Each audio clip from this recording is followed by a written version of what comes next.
All parties Hurriyat Conference has said that Kashmir is one of the oldest disputes pending before the United Nations for the last over 7 decades and has consumed too much human life so far.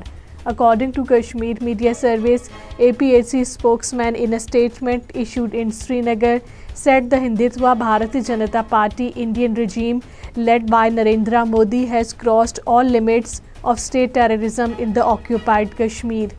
Vice President of the Women Wing of the National Conference, Bimla Luthra, has said that the people of Kashmir are suffering due to the non-performance of the Bharatiya Janata Party.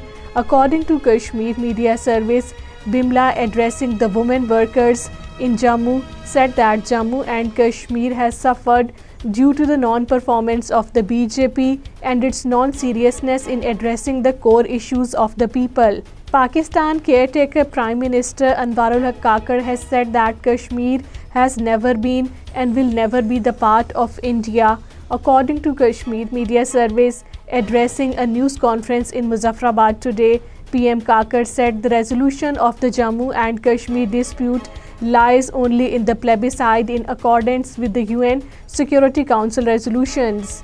British lawmakers, activists, practitioners and the peace activists held discussions on the occupied Kashmir in the UK Parliament. According to Kashmir Media Service, the discussions were held to mark the International Human Rights Day and the Indian Supreme Court's decision to uphold the Modi's Bharatiya Janata Party government's revocation of Article 370.